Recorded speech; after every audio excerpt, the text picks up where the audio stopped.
Super Saravana ஸ்டோர்ஸ்ல December 16 இருந்து ஜனவரி 15 வரைக்கும் ஒவ்வொரு பிரான்ச்லயும் ஒரு கஸ்டமருக்கு ₹1,00,000 மதிப்புள்ள தங்க நகை பண்டிகை பரிசு. சொந்த வீடு வாங்க ஸ்டெப் ஸ்டோனுக்கு வாங்க. Step stone.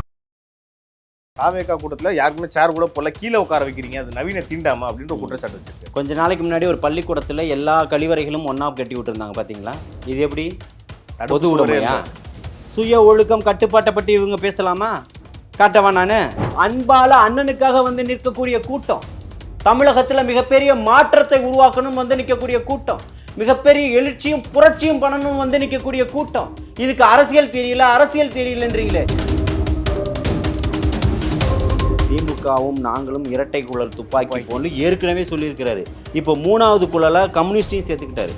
திமுக நாங்கள் கம்யூனிஸ்ட் 3 பேரும் இரட்டை குழல் துப்பாக்கி போல் 3 குழல் துப்பாக்கிகள்னு சொல்லிட்டாரு. அப்போ அவர்கிட்ட நீங்கள் என்ன எதிர்பார்க்க முடியும்? இல்லைன்னா அவர் கொள்கை ரீதியாக நாங்கள்லாம் ஒன்றா இருக்கோம் அப்படின்னு சொல்கிறாரு. என்ன கொள்கை? அவன் சாராய ஆலை நடத்திட்டு இருக்கானே, அதில் உங்களுக்கு கொள்கையில் உடன்பாடு இருக்கா? தேவா என்ன அதிகமாக நீங்கள் கோவப்படுத்து. நான் திருப்பியும் சொல்கிறேன், அவர் மீது ஒரு மரியாதையை வச்சவனா நான் பேசிக்கிட்டு இருக்கிறேன். 2026க்காக வந்திருக்கிறாரு. இன்னைக்கு எல்லாத்தையும் செதுக்கி எடுத்துக்கிட்டு இருக்கிறாரு. இன்னைக்கு அடிக்கிற மழையில் நீங்கள் ஒட்டுமொத்த பேர் கதை முடிஞ்சிருச்சு.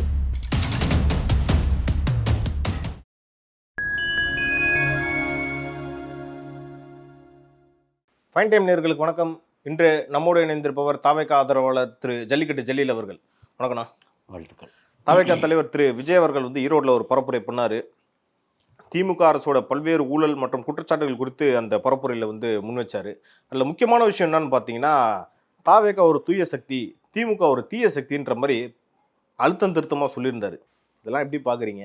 தமிழக வரலாற்றில் ஒரு கட்சியை ஆரம்பித்து இவ்வளோ மிகப்பெரிய ஒரு மக்களினுடைய எழுச்சியோடு நடக்கக்கூடிய ஒரு பெரிய பிரம்மாண்டமான ஒரு கூட்டம், கிட்டத்தட்ட மாநாடா அப்படின்னு வியக்கக்கூடிய அளவுக்கு நடந்த ஒரு கூட்டமாக தான், ஒரு வெற்றி கூட்டமாக தான் இதை பார்க்க முடியுது.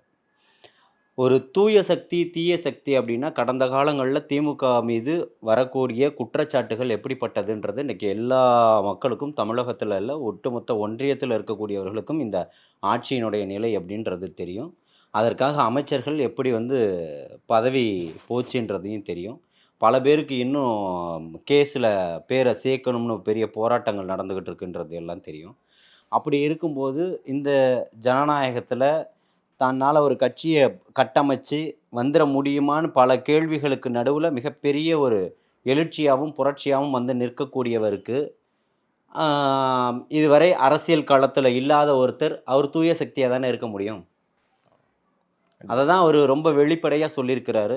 இது தூய சக்திக்கும் தீய சக்திக்குமான ஒரு மிகப்பெரிய ஒரு போராட்டம் அப்படின்னு சொல்லியிருக்கிறார். இதுக்கு முன்னாடி வந்து எம்ஜிஆரும் ஜெயலலிதாவும் திமுக வந்து தீய சக்தின்னு சொல்லியிருந்தாங்க. ஆனால் இப்போ தான் எனக்கே புரியுது அவங்க ஏன் அப்படி சொன்னாங்கன்றது. அப்போ எனக்கு புரியல, ஆனால் இப்போ தான் புரியுது இவங்க ஏன் தீய சக்தின்றாங்கன்றது. அப்படின்னா அவருக்கு புரிஞ்சிருக்கோன்றீங்க. இல்லை, இப்போ கூட முதல்வர் ஸ்டாலின் அவர்கள் கூட ஒரு மேடையில் பேசும்போது நீங்கள் பார்த்துடலாம், அன்போடு வந்தால் அரவணைப்போம், எதிர்த்து நின்று போராட்டம் பண்ணுவோம், அப்படி நாங்கள் போராடுவோம், அடக்கிறதுக்கு என்னென்னா வழி பண்ணுவோன்னு.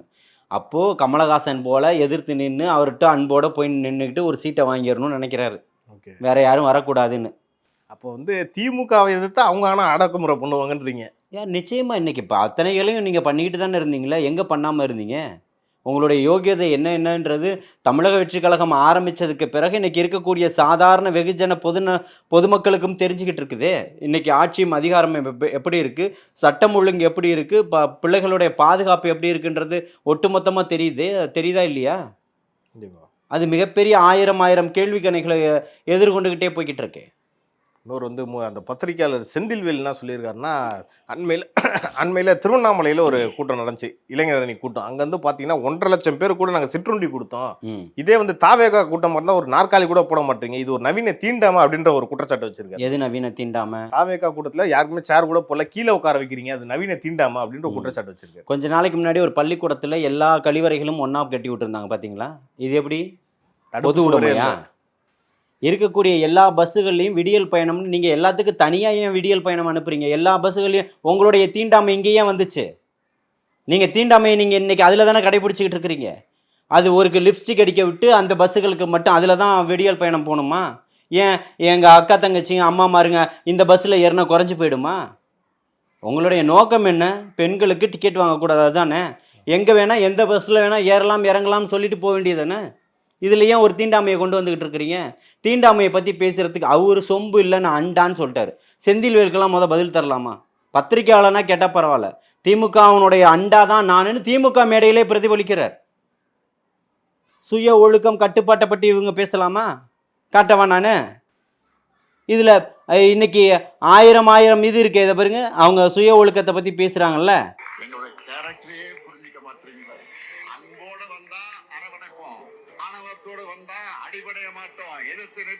அங்கே இப்போ பசங்க என்ன பண்ணிக்கிட்டு இருக்கிறாங்க? சுய ஒழுக்கம், கட்டுப்பாடு, கடமை, கண்ணியம், கட்டுப்பாடு, இதெல்லாம் திமுக சொல்லி கொடுத்துருக்குது இவங்களுக்கு. திமுக கொடுத்த அந்த டிஷர்ட்டை தான் போட்டிருக்காங்கன்னு நினைக்கிறேன் அந்த பசங்க கூட எல்லாருமே. அதுதான் சொல்கிறேன், 1,30,000 பேர் ஒரு தத்தி எண்ணிட்டு வந்திருக்குது. 1,30,000 பேர் எதுக்கு வந்தாங்க அந்த கூட்டத்துக்கு?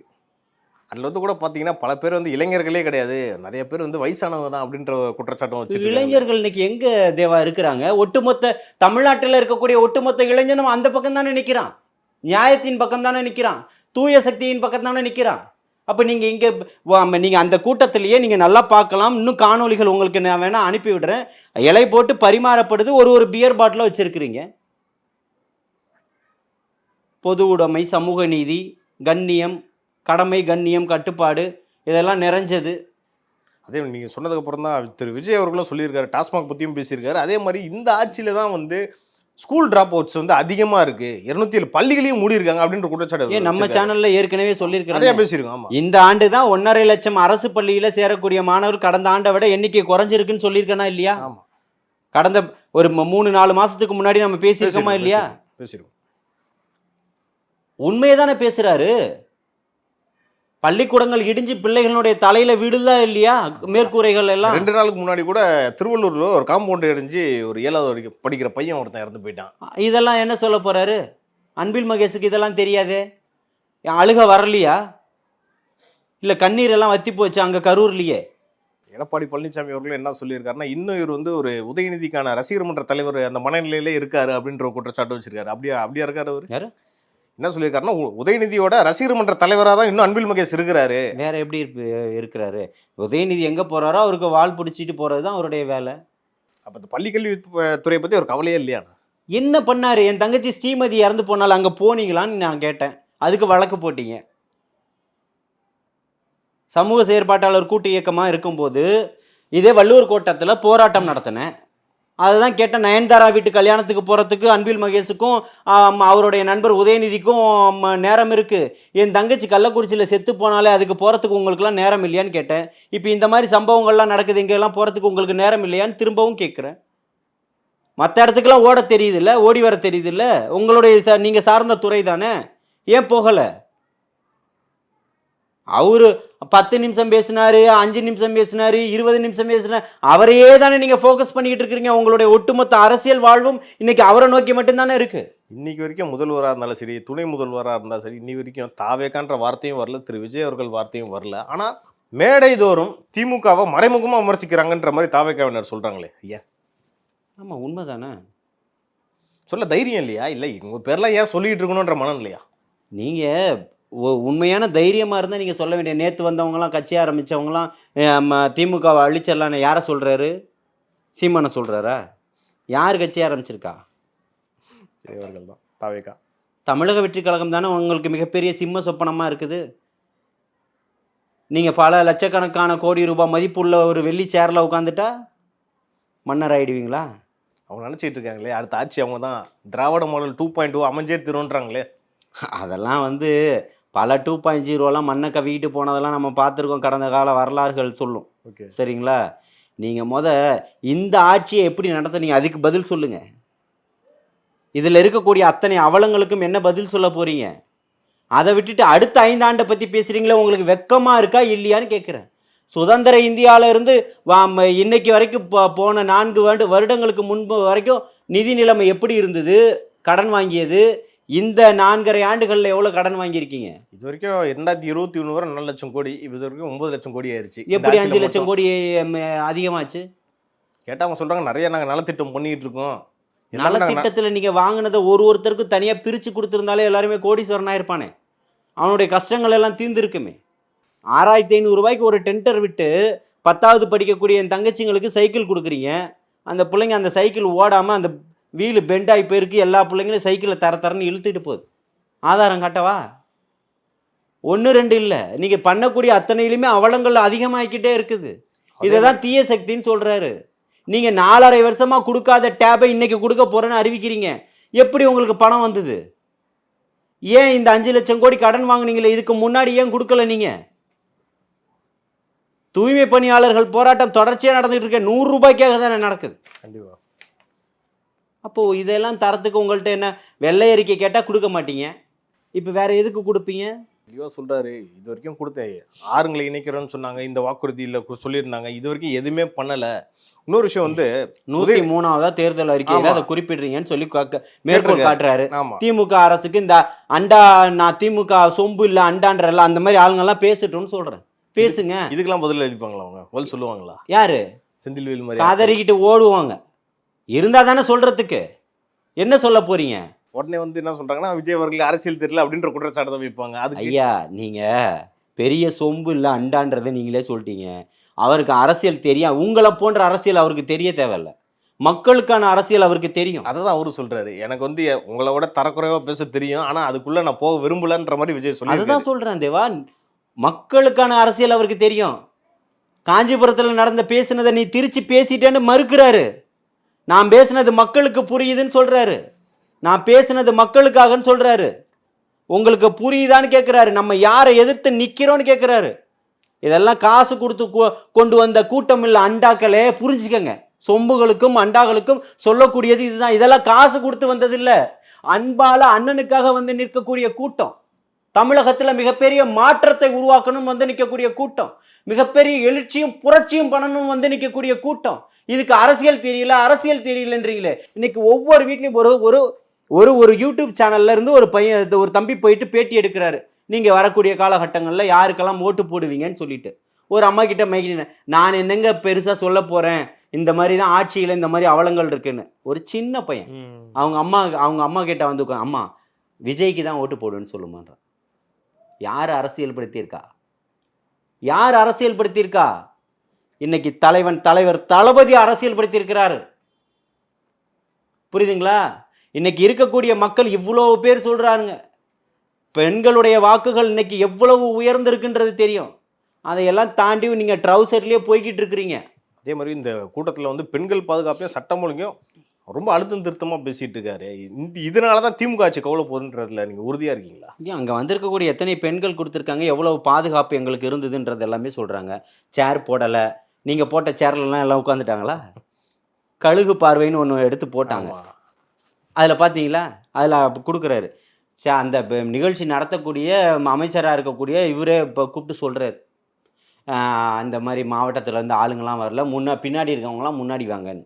பின்னாடி கூட்டம் இருந்தால் தானே முன்னாடி வரும். போகிற அத்தனை பேரும் வாழைத்தாரம் அறுக்கிறான், இளநீ அறுக்கிறான், சரக்கு அடிக்கிறான். இந்த மாதிரி இப்போ இவ்வளோ பேர் நின்னானே. நாங்கள் எண்ணிக்கை சொன்னால் நீங்கள் என்னை வியந்துருவீங்க. நீங்களே சொல்லுங்கள், 500 பேர், 1000 பேர், 2000 பேருன்னு சொல்லுங்களேன். வாய்க்கு வந்ததெல்லாம் நீங்கள் வந்து இவ்வளோ குற்றச்சாட்டு வைக்கிறீங்க. இன்னொரு பக்கம் வந்து திரு விஜய் அவர்களோட பேச்சை பற்றி உதயநிதி அவர்கள்ட்ட போய் கேட்க, அவருக்கெல்லாம் என்னங்க தகுதி இருக்கு? களத்தில் வந்து மக்கள் பிரச்சனையை சந்திங்க. உதயநிதிக்கு இந்த முதல்வரனுடைய மகன்றதை தாண்டி வேற என்ன தகுதி இருக்கு? இந்த கேள்வி போய் விஜய்கிட்ட போய் கேளுங்க, அப்புறம் தெரியும் உங்களுக்கு அப்படின்ற மாதிரி அவரு ஒரு சூசம். யாரு? நான் என்ன திருப்பியும் கேட்குறேன், இதுக்கு தான் சொன்னேன். நீங்கள் அறிவு திருவிழா நடத்துனீங்களா? அறிவு யாருக்கு இருக்குது? இந்த நாட்டினுடைய துணை முதல்வர் நீங்க. யாரு பதில் சொல்லணும்? ஆட்சியும் அதிகாரமும் இல்லாத ஒருத்தர் பதில் சொல்லணுமா? ஆனா அந்த அறிவு திருவிழாலையும் தாவேக்காக தானே விமர்சிச்சு பேசினாரு. உங்களுக்கு தான் அறிவு இல்லைன்னா அன்னைக்கே அடிச்சு ஆணித்தனமா சொன்னனே. இப்போ அதான் சொல்றேன், உங்களுக்கான அறிவுகள் இருந்தா நீங்க ஏன் இதெல்லாம் பண்ணல? மக்களுக்கான அடுத்த 5 ஆண்டுக்கு பேசுறீங்களே, இந்த 5 ஆண்டுல என்னென்ன கொடுமைகளும் கொடூரங்களும் நடந்திருக்கு, மக்களுடைய வேதனைகள் எந்த அளவுக்கு இருக்கு?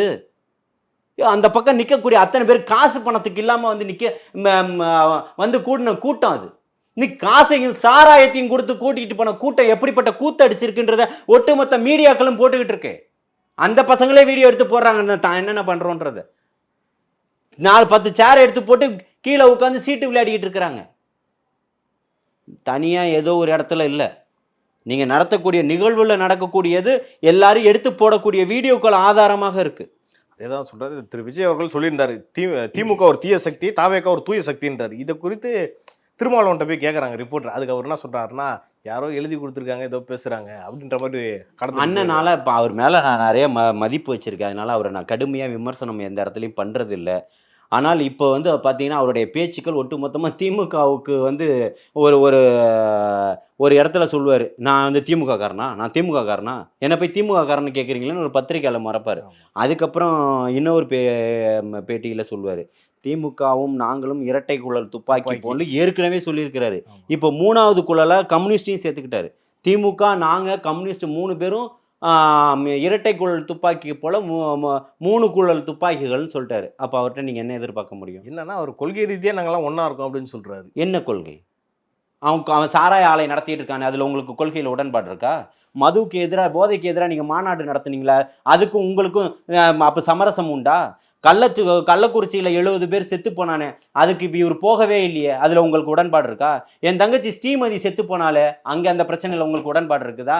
அண்ணா பல்கலைக்கழக மாணவியினுடைய பிரச்சனையில் உங்களுக்கு உடன்பாடு இருக்கா? சேலத்தில் என் தங்கச்சி பாலியல் வன்புணர்வு செய்யப்பட்டாலே கொடூர அரக்கன்களால் உங்களுக்கு உடன்பாடு இருக்குதா? இன்னும் ஆயிரம் போராட்டங்கள் நடந்துகிட்டு இருக்குது. செவிலியர்கள் போராட்டம் நடந்துகிட்டு இருக்கிற, ஊதியம் கொடுங்க, எங்களை அரசு ஊழியர்களை ஆக்குங்கன்னு சொல்லிட்டு நீங்கள் தரேன்னு சொன்னீங்களே, அதில் அண்ணன் திருமாவர்களுக்கு உடன்பாடு இருக்கா? தூய்மை பணியாளர்கள் பிரச்சனை 150 நாளாக ஓடிக்கிட்டு இருக்குது. இதில் 100 ரூபாய் கூலிக்காக இன்னைக்கு சாகும் வரை உண்ணாவிரதம் வரைக்கும் போராட்டம், கடல்ல வரைக்கும் 100வது நாள் போராட்டம் இறங்கி நடத்தினாங்களே, இதில் அண்ணன் திருமாவர்களுக்கு உடன்பாடு இருக்கா? தேவா, என்ன அதிகமாக நீங்கள் கோவப்படுத்துறீங்க. நான் திருப்பியும் சொல்கிறேன், அவர் மீது ஒரு மரியாதை வச்சவனா நான் பேசிக்கிட்டு இருக்கிறேன். 2026க்காக வந்திருக்கிறாரு. இன்னைக்கு எல்லாத்தையும் செதுக்கி எடுத்துக்கிட்டு இருக்கிறாரு. இன்னைக்கு அடிக்கிற மழையில் நீங்கள் ஒட்டுமொத்த பேர் கதை முடிஞ்சிருச்சு. அதனால நீங்கள் இப்படி தான் கதறுவீங்க. மக்களுக்கான தலைவனாக வந்து நிற்கிறான், கோவப்படுத்தாதீங்க. இன்னும் அதிகமாக அவர் தான் கேட்குறாருல்ல, நான் 10 நிமிஷம் பேசினேன் என்ன, 15 நிமிஷம் பேசினேன் என்னன்னு, பேசினதை பற்றி பேசுங்க அப்படின்னு சொல்றாரு. அதை பேசுறதுக்கு உங்களுக்கு திராணி இல்லையே. இந்த ஆளக்கூடிய திமுகவுக்கும் அண்டாவாயன்களுக்கும் சொம்பு வச்சுக்கிட்டு இருக்கிறவங்களுக்கும் திராணி இல்லையே. பேசுங்க, கூட்டணியில் இருக்கக்கூடிய அத்தனை தலைவரும் பேசுங்க. பதில் தரத்துக்கு என்னை போன்ற 1000 பேர் இருக்கான் தமிழக வெற்றி கழகத்தில். திமுக பார்த்து பயந்துருச்சு அப்படின்னு தான் நம்ம எடுத்துக்கணும். இவங்களை எல்லாருமே அப்படிதான் எடுத்துக்கணும். இன்னைக்கு ஒட்டுமொத்த ஸ்ட்ராட்டஜிக்கலே மாறி போயிருக்கு தேவா. அவங்க வரும்போது 2% வாங்குவாரா, 3% வாங்குவாரா, 5% வாங்குவாரா, 8% வாங்கிடுவாரா, விஜயகாந்த் போல 11% காட்டுவாரா? இந்த இப்போ நீங்கள் சொல்லுங்க, அந்த கருத்து கணிப்புகள்லாம் அப்படியே தான் இருக்குன்னு சொல்லுங்க. மனசாட்சியோட சொல்லணும், ஒரு நெறியாளரா மாற்றா சொல்லக்கூடாது. இன்னைக்கு ஒவ்வொரு கட்சிக்காரனுடைய அடிமடியிலையும் இன்னைக்கு நெருப்பை கூட்டிக்கிட்டு நிற்கக்கூடிய அளவுக்கு அவருடைய வளர்ச்சி இன்னைக்கு அதிகமாகிக்கிட்டு இருக்கு. மக்கள் மொழியில பேசுறாரு, இயல்பா பேசுறாரு. உங்களுக்கு என்ன? குறிப்பா பெண்கள் வந்து திரு விஜய் அவர்களுக்கு ஆதரவு தெரிவிக்கிறதா மக்களே சொல்லிட்டு இருக்காங்களே. எல்லா வீட்லயும் வந்து ஒரு பெண்கள் இருக்காங்க. எல்லா திமுக காரங்க வீட்லயும் இன்னைக்கு அதுதான் நிலைமை. போதுமா? அப்ப திமுக காரங்க நல்லாவே தெரியும்ன்றீங்களா? அவங்களுக்கு தான் தெரியுமாங்க. நான் எத்தனை பேரோட இப்ப நட்பா இருக்கிறேன், இப்ப பழகிக்கிட்டு இருக்கிறேன். ஒரு ஏரியால இருப்போம், 10 பேர் தெரிஞ்சிருக்கும். அவங்களுடைய நிலைமை என்னன்றது தெரியாதா? அதோட கதறல் தான் இதோட வெளிப்பாடுன்றீங்க ஒரு பேச்சுக்கும். ஆமா, நீங்க இதை சொல்கிறாருன்னு சொல்கிறீங்களே, அவருக்கு ஆர்கானிக்காக கூட்டம் வருதுங்க, அவர் சாப்பாடு கொடுக்கறதில்ல, சாராயம் கொடுக்கறதில்ல, காசு கொடுக்கறதில்ல. எந்த அரசியல் தலைவராவது பேசுகிறதுக்கு தயாராக இருக்கிறாங்களா சொல்லுங்க தேவா? இதை சொல்ல முடியுமா? இந்த மாதிரி ஒரு கூட்டத்தை அப்படியே காசு கொடுத்து இதே போல் ஒரு கூட்டத்தை உங்களால் கூட்டிட முடியுமா? உணர்ச்சி மிக்க வந்து நிற்கக்கூடிய கூட்டமாக இருக்குது. அதை பண்ணிட்டாங்க, இதை பண்ணிட்டாங்க, அங்கே ஏறிட்டாங்க. 1000 இடத்துல ஏறினதுக்கெல்லாம் வீடியோ இருக்குது, ஆதாரங்கள் இருக்கு. நீங்க திருப்பியும் சொல்றேன், உங்கள் மீது வைக்கக்கூடிய குற்றச்சாட்டுகளை ஏன் பேச மாட்டீங்க? தனி மனித தாக்குதல் தான் அதிகமா இருக்குன்றீங்க. அப்ப விஜய் அவர்கள் மேல வேற பண்றதுக்கு வேற என்ன இருக்கு உங்களுக்கு? விமர்சனங்கள் தானே பண்ண முடியும், குற்றச்சாட்டுகள் வைக்க முடியாது. அவர் என்ன ஆட்சியிலும் அதிகாரத்திலும் விமர்சனம் வச்சா கூட பரவாயில்ல, அவரோட தனிப்பட்ட வாழ்க்கையை பத்தி விமர்சிக்கிறாங்களே. பேசுங்க. அவர் ஏதாவது காது கொடுத்து கேட்டிருக்கிறாரா? தூக்கி போட்டு போயிட்டு லெஃப்ட் ஹேண்ட்ல டீல் பண்ணிட்டு போறாரு. அதெல்லாம் அதுதான் என்ன சொல்றாங்க, தாவேக ஒரு தூய சக்தின்னு சொல்லிட்டு இருந்தார் திரு விஜய் அவர்கள். திமுகவினர் என்ன சொல்றாங்கன்னா 41 பேரை கொண்டு அது கொலைகார சக்தின்றாங்களே. யாரு 70 பேர் கொன்னதுக்கு என்ன காரணம்? என் தம்பி அஜித்குமாரை கொன்னீங்களா, அதுக்கு என்ன காரணம்? அதுக்கு முன்னாடி 24 பேரை கொன்னீங்களா, அதுக்கு பேர் என்ன? சாதிய ஆணவ படுகொலைகளால் இன்னைக்கு வரைக்கும் தென் மாவட்டங்களில், குறிப்பாக தென் மாவட்டங்களில் அதிகப்படியான சாதிய ஆணவ படுகொலைகள் நடந்துகிட்டு இருக்குது. அதுக்கு என்ன காரணம்? அதுக்கு மாறா என்ன சொல்றாங்கன்னா, நாங்க தான் மக்களுக்கு சேவை செய்ய வந்தோம். என்ன சேவை செஞ்சீங்க? என்ன சேவை செஞ்சீங்க? நாங்களா திமுக தான் ஒரு மக்கள் சக்தின்றாங்க அவங்க. அததான் என்ன தேவா 11 மணி வரைக்கும் பஸ் ஓட்டுறீங்க, 24 மணி நேரம் சாராயம் வைக்கிறீங்க, என்ன சேவை சொல்லுங்க?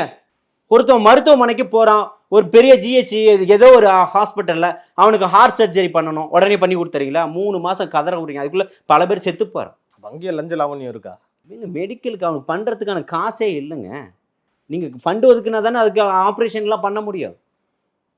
உங்க கேமராவை எடுத்துட்டு போங்க, நீங்க எல்லா கலைஞர் நூற்றாண்டு மருத்துவமனைக்கு போங்க, இல்லை ஜிஹெச்சுக்கு போங்க, வேற எந்த மருத்துவமனைக்கு வேணாலும் போங்க, இந்த ஓமந்தூரார் ஹாஸ்பிட்டலுக்கு, மல்டி ஸ்பெஷாலிட்டி ஹாஸ்பிட்டல் எல்லாத்துக்குமே போங்க. நான் பொய்யான தகவல் கொடுத்தா என் மீது என்ன வழக்குகள் போட்டாலும் ஏற்படுறதுக்கு தயாராக இருக்கேன், நிரூபிக்கிறதுக்கு நான் தயாராக இருக்கேன். வாசு சொல்றாரு காலி பணிகளே இல்லை, எல்லாமே ஃபுல்லா இருக்கு அப்படிங்கிறாரு. இல்லையே, இப்போ அன்பில் மகேஷுக்கு கொடுத்துருக்கிறாரு 10,000க்கும் மேற்பட்ட இடங்கள் காலி பணி இடங்கள் இருக்குன்னு சொல்லிட்டு அவர் துறையில். 2 அமைச்சர்ல யாரை தான் நம்புறது? எல்லாம் மாற்றி மாற்றி சொல்லிட்டு. அதை தான் சொல்கிறேன். அப்போ கபடதாரிகள் நீங்கள் தானே, இந்த திமுக தானே. முதலமைச்சர் சொல்லட்டும், வெள்ளை அறிக்கை தட்டு எந்த டிபார்ட்மெண்ட்லையும் இல்லைன்னு சொல்லட்டும். ஆசிரியர்கள் போராட்டம் நடத்தின ஞாபகம் இருக்கா? செவிலியர்கள் போராட்டம் நடத்தினது ஞாபகம் இருக்கா? டாக்டர்கள் போராட்டம் நடத்தினது ஞாபகம் இருக்கா? அப்போ இவங்கெல்லாம் காலி பணியிடத்தை நிரப்புங்கன்னு சொல்லி தானே போராட்டம் நடத்துகிறாங்க. கடந்த அதிமுக ஆட்சியில் வந்து அவங்க போராட்டம் பண்ணும்போது ஆதரவானது திமுக தான் இருந்துச்சு. ஆனால் இந்த ஆட்சியில் வந்து அவங்களுக்கு இல்லைன்றாங்களே சார். நீங்கள் 4 ஆண்டுகள் சரித்திரத்தை எடுங்க, வரலாறுகளை பேசுவோம். 4 ஆண்டுகளில் எத்தனை லட்சம் மக்களுக்கு நீங்கள் வேலை போட்டு கொடுத்துட்டீங்க சொல்லுங்கள்? உங்கள் கூட்டணியில் இருக்கக்கூடிய எம்எல்ஏவே சொல்கிறாரு கொடுக்கக்கூடிய வாக்குறுதியெல்லாம் நிறைவேற்ற முடியாதுன்னு மக்களுக்கே தெரியும்னு. அப்போ பொய்யா ஒரு இதை இது பண்ணி முடியாததெல்லாம் சொல்லிக்கிட்டே போவீங்களான்னு கேட்குறேன். இப்போ இறுதியாக வந்து இன்னைக்கு வந்து விஜய் அவர்கள் பேசியிருக்காரு. இது எந்த மாதிரி தாக்கத்தை திமுக ஏற்படுத்தி இருக்கு? தேர்தல் முதல் நாள் விக்கிரவாண்டியில வீசாலையில என்ன பேசினாரோ அப்போ எப்படி ஒரு பெரிய தாக்கத்தை ஏற்படுத்தி இருந்ததோ அதே தாக்கம் தான் இன்னைக்கு குறையல. கதகதப்புகள் இன்னைக்கு அதிகரிச்சுக்கிட்டு தான் இருக்குது. காத்து அடிக்க அடிக்க என்ன ஆகும்? கங்கு தீப்பிழம்பா மாறும்ல. இன்னைக்கு அப்படி மாறி நிக்குது, உருமாறி நிக்குது. நீங்க 1000 இன்னையோட முடிஞ்சிச்சு. விஜய் அவர் தாவேக்காக்கு எந்த கூட்டமும் வராது, மக்கள் போக மாட்டாங்க, என்னெல்லாம் பண்ணீங்க அத்தனையும் ஒரே நிமிஷத்துல தகுடு பொடி ஆக்கிட்டு போயிட்டாரா இல்லையா மனுஷன்? அப்ப இந்த தீயில வந்து திமுக தான் கருகி போகுதுன்றீங்க. எங்க அங்க கான்செப்ட்லயே இல்லை. நீங்க மன்னராட்சியை கட்டமைச்சுக்கிட்டு இருக்கிறீங்க.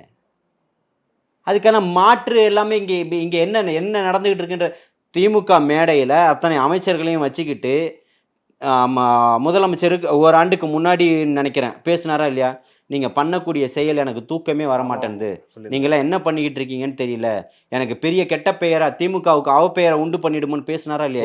சிரிச்சுக்கிட்டு இருந்தாரு, பொன்முடி சிரிச்சாரு இல்லையா? என்கிட்ட இருக்க காணொலி போட்டு காட்டவா? இந்த மாதிரி ஒரு முதலமைச்சர் தன்னுடைய துறை சார்ந்த தன்னுடைய அவருக்கு கீழே இருக்கக்கூடிய துறைகளில் இருக்கக்கூடிய அமைச்சர்கள் மீது வரக்கூடிய குற்றச்சாட்டுகளால தூக்கம் பறி போயிடுச்சுன்னு சொல்றாரு. நான் சொல்லல, அந்த முதல்வர் சொல்றாரு. அப்ப அந்த திமுக ஆட்சியை காலவாரியோட போறதே இவங்க தான்றீங்க. அப்ப காலெல்லாம் வர வேணாங்க, குழி தோண்டி அவங்களே படுத்துக்கிட்டு இருக்கிறாங்கன்னு சொல்றேன். இப்போ 3 நாள் போதுமா? அப்போ அவ்வளோதானா? ஆமாம், 2026 ஒரு விரல் புரட்சி இருக்கு. மக்களுக்கானவன் யாருன்றதை இன்னைக்கு மக்கள் முடிவு செஞ்சுட்டாங்க. தேவா, நீங்கள் என்ன பணத்தை கொடுத்தாலும் மக்கள் முடிவு பண்ணிட்டு அதை மாற்றவே முடியாது. இறுதியாக ஒரு கேள்வி, நம்ம வந்து இது வரைக்கும் திமுக பற்றியே பேசிகிட்டு இருந்தோம். விஜய் அவர்கள் இன்னொன்று சொல்லியிருந்தாரு, அதாவது களத்தில் இருக்கவங்க கூட தான் நான் சண்டை போடுவேன், களத்தில் இல்லாதவங்க பற்றிலாம் நான் பேசவே மாட்டேன்றத சீமான் அவர்களை தான் சொன்ன மாதிரி இருக்கு. எப்படி வேணால் எடுத்துக்கலாம். அதாவது அவர் வந்து ஒரு நாடகதாரி, புரியுதுங்களா? அவர் அரசியல்வாதி கிடையாது. ஒவ்வொரு நாளும் ஒவ்வொன்று பேசுவார். உங்களுக்கு நீங்கள் பார்த்துருக்கீங்களா, எம்ஜிஆர் அவர்களை பேசியிருப்பார், கடைசியில் விமர்சனம் பண்ணியிருப்பார். அதுக்கடுத்தது அண்ணா அவர்களை பேசியிருப்பார், RSS அதான் விமர்சனம் பண்ணியிருப்பார். இவரை பெரியார் அவரை கொண்டாடி இருப்பார், கடைசியில் விமர்சனம் பண்ணியிருப்பார். RSS நான் அந்த ஷூவை நக்கி பிழைக்கணுமான்னு கேட்டிருப்பாரு. இன்னைக்கு அந்த பார்ப்பனிய கோட்டை அதை கட்டமைச்சு அந்த கடப்பாறையால் திராவிட கோட்டையை இடிப்பாரான். எப்படி? யார் நீ? நான் ஏற்கனவே சொன்ன ஞாபகம் இருக்கா, பி டீம் யாருன்னு சொல்லிட்டு? நீ பி டீம்லாம் டைரக்ட் தான், டைரக்ட் மேனுஃபேக்சரிங் தான் அவரு. அதனால தான் நீ 14 ஆண்டுகள் கத்தி இந்த மண்ணில் உன்னை யாரும் நம்பலை. மக்கள் இதுக்கு மேலே நம்ப மாட்டாங்கன்றீங்க? சத்தியமாக நம்ப மாட்டாங்க. எப்படி நம்புவாங்க? நீ யார் இருந்தா எல்லாம் தெரிஞ்சிருச்சப்பா. தொடர்ந்து விஜயை பத்தி கேவலமா பேசிக்கிட்டே இருக்காரு. அரசியல் வந்து தரக்குறைவா பேசுறாரு. பேசு. ஆட்சியும் அதிகாரம் செய்யக்கூடியவனை உன்னால விமர்சிக்க முடியாத அளவுக்கு நீ அவரை பத்தி தான் பேசுறேன்னா அவர் தான் மிகப்பெரிய இந்த மண்ணுக்கும் மக்களுக்குமான தலைவன் சொல்ற. அது அவரோட பொதுக்கூட்ட மேடையில வந்து எல்லா மேடையிலும் பாத்தீங்கன்னா சாட்டை துரைமுருகனா இருக்கட்டும், சீமானா இருக்கட்டும், அப்புறம் பல பேரா இருக்கட்டும், கடுமையா விமர்சிச்சாங்க தாவேக்கா. ஆனா ஒரே ஒரு போடா போட்டு முடிச்சிட்டாரு அவரு இன்னைக்கு விஜய் இல்ல. அவர்கள். இன்னைக்கு இல்லை, பல ஆண்டுகளுக்கு முன்பாகவே கார்ல் மார்க்ஸ் அவர்கள் சொல்லியிருக்கிறார். சரிங்களா? அதாவது கோமாளியாக உன்னை சித்தரிப்பாக, நீ வெற்றி பெற்றவனாக நீதே மிகப்பெரிய தலைவனாக இருப்ப அப்படின்றத சொல்லியிருக்கிறார். அந்த ஒரு வார்த்தை போதும் இவங்களுக்கு. அவ்வளோதான். வேற எது? யார் உன்னை அதிகம் விமர்சிக்கிறார்களோ உன்னை கண்டு அதிகமாக அச்சப்படுகிறார்கள். நான் பலமுறை இதை பதிவு பண்ணியிருக்கிறேன். யார் உன்னை விமர்சிக்கிறார்களோ, அதிகம் விமர்சிக்கிறார்களோ, அவர்களே உன்னை அதிகமாக கண்டு அச்சப்படுகிறார்கள். பெடல் காஸ்ட்ரோ சொல்லியிருக்கிறார். கஷ்டம். இப்போ வரக்கூடிய 2026 தேர்தல் திரு விஜய் அவர்களோட வெற்றி தேர்தல்ன்றீங்க, அதில் டவுட்டே இல்லை. இல்லை, அவருடைய வெற்றி தேர்தல் இல்லை. நல்ல ஒரே ஒரு புரிஞ்சுக்கணும் ஒரு விஷயம், இது மக்களுக்கான தேர்தல். மக்கள் தான் இங்கே மன்னர்கள்னு சொல்கிறாரு. இது மக்கள் ஆட்சின்னு சொல்கிறாரு. அவர் தனக்கான ஒரு இடத்தை தேடி நிச்சயமாக வரல, மக்களுக்கான ஒரு இடத்துக்காக தான் வந்து நிற்கிறாரு. மக்கள் இந்த இடத்துல காப்பாற்றப்படணும்னு நினைக்கிறாரு. மக்களுக்கான முதல்வனாக வந்து நிற்கிறாரு. அதனால தான் இங்கே மிகப்பெரிய எழுச்சி பேசப்பட்டுக்கிட்டு இருக்கு. தேவா தனக்கான ஒரு இடம் வேணும்னு அவர் வந்து நிற்கலை. எல்லா அரசியல் கட்சியை போலவும் முட்டையை சொரிஞ்சிக்கிட்டு அங்கே போய் தலையை சொரிஞ்சிக்கிட்டு எனக்கு 10 சீட்டு கொடுங்க, 20 சீட்டு கொடுங்க, 30 சீட்டு கொடுங்க, 4 சீட்டு கொடுங்கன்னு கேட்டுக்கிட்டு இல்லை. சரித்திரத்தையும் வரலாறையும் படைப்பவர்கள், படைத்தவர்கள், நாங்கள் இப்போ சரித்திரத்தையும் வரலாறையும் பேசக்கூடியவர்கள், சொல்லக்கூடியவர்கள் எல்லாம் 4 சீட்டா 6 சீட்டா இருந்தா லைனில் நிற்கிறீங்க. ஏன் உங்களால் நிற்க முடியல? நீங்கள் பேசுவதெல்லாம் உண்மை தானே? அப்போ மக்கள் ஏன் உங்களை அங்கீகரிக்கலை? அப்போ உங்களுடைய வேல்யூ 4 சீட்டு 10 சீட்டு தான், 6 சீட்டு 8 சீட்டு தான்,